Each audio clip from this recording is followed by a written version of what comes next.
बिस्मिल्लाहिर्रहमानिर्रहीम। अल्लाह रब्बुल इज़्ज़त के बाबरकत नाम से इब्तिदा। वो ज़ात जो रात को दिन के अंदर और दिन को रात के अंदर तब्दील करने वाली है। सभी नाज़रीन को चिश्ती वॉइस चैनल में दिल किया था गहराइयों से खुश आमदीद। कैसे हैं आप सब? उम्मीद है सब खैर व आफियत से होंगे।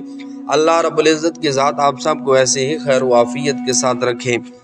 मुअज़्ज़ज़ नाज़रीन व सामीन, हमारा आज का मौजू आप सल्लल्लाहु अलैहि वसल्लम की फुप्पी हज़रत सफ़िया रज़ी अल्लाह ताला अन्हा की कमाल बहादुरी जो आज मर्दों में भी नहीं है। तो मौजू की जानिब बढ़ने से पहले अगर आपने हमारे चैनल को सब्सक्राइब नहीं किया तो चैनल को सब्सक्राइब कर दीजिए और बेल आइकन को दबा दीजिए ताकि आपकी और हमारी मोहब्बत का ये सिलसिला यूं ही उस्तवार रहे। ये मौका है जंग खंदक का। हज़ूर नबी करीम रऊफ़ रहीम सल्लल्लाहु अलैहि वसल्लम ने मदीना तैयबा को महफूज बनाने के लिए खंदक खुदवाई और मदीना के बाकी रस्तों को दीवारें बनवा कर महफूज कर लिया। मुस्लिम खवातीन और बच्चियों को उन मजबूत गढ़ियों में ठहराया गया जो शहर के अंदरूनी हिस्सों में थीं। शहर के बड़े बड़े रास्तों में दीवारें चुन दी गईं। इस तरह सारा शहर एक कला की मानद महफूज हो गया। उम्महातुल मोमिनीन और हज़रत सफ़िया सरकार दो आलम सल्लल्लाहु अलैहि वसल्लम की फूफी साहिबा और चंद ख़ास ख़वातीन को एक गढ़ी में ठहराया गया। इस गढ़ी का नाम फारे था। हज़रत हसन बिन साबित को भी इस मकाम पर ठहरने की इजाज़त दे दी गई। यहूदियों के 5-5 या 10-10 आदमियों की टोलियों ने इसी असना में इन कलों के इर्द गिर्द चक्कर लगाने शुरू कर दिए जहां मुस्लिम खवातीन और बच्चे ठहरे हुए थे। हज़रत सफ़िया सरकार दो आलम सल्लल्लाहु अलैहि वसल्लम की फूफी साहिबा फरमाती हैं कि मैंने एक यहूदी को मशकूक हालत में अपने कला के इर्द गिर्द घूमते देखा। मैंने हज़रत हसन को कहा कि आप इस यहूदी को बार बार इधर आते देख रहे हैं।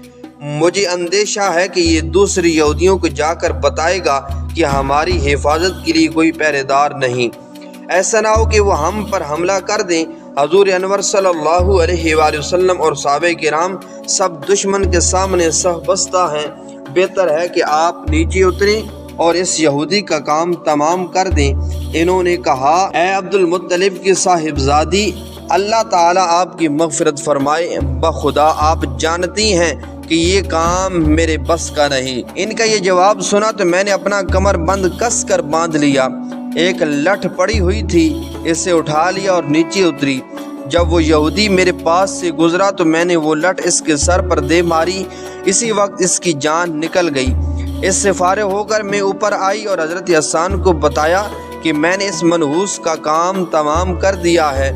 अगर वो मर्द न होता तो मैं इसका लिबास उतार लेती। आप जाएं और इसका लिबास उतार लाएं। इन्होंने कहा कि मुझे इसकी ज़रूरत नहीं। मैंने कहा कि आप इस मुर्दे का सर काट कर तो यहूदियों की तरफ फेंक दो। आपने इनकार कर दिया। मैंने इसका सर काटा और यहूदियों की बस्तियों की तरफ फेंक दिया। जब इन्होंने एक यहूदी का कटा हुआ सर अपने हाथ देखा तो इन्हें यकीन हो गया कि मुस्लिम खवातीन के मुहाफ़िज़ मौजूद हैं। अगर नीयत बद से किसी ने इधर जाने का कसद किया तो इनका अंजाम बड़ा इबरतनाक होगा। फिर कोई यहूदी हमारे कले की तरफ नहीं आया। माशाअल्लाह, ये थी बहादुरी हज़ूर नबी करीम रऊफ़ रहीम सल्लल्लाहु अलैहि वसल्लम की फूफी हज़रत सफ़िया रज़ी अल्लाह ताला अन्हा की, जो बहादुरी आज कल के मर्दों में भी मौजूद नहीं है। अल्लाह रब्बुल इज़्ज़त की ज़ात हमें हजूर का हकीकी ग़ुलाम बनने की तौफ़ीक़ अता फ़रमाए ताकि यही बहादुरी हमारे अंदर भी वक़ूअ पज़ीर हो सके। अल्लाह रब्बुल इज़्ज़त की ज़ात अमल की तौफ़ीक़ अता फ़रमाए। अगर आपको वीडियो अच्छी लगी हो तो चैनल को लाइक और सब्सक्राइब ज़रूर कर दीजिएगा। सांसों वफ़ा की तो अगली वीडियो में फिर मुलाकात होगी। अस्सलामु अलैकुम व रहमतुल्लाहि व बरकातुहू।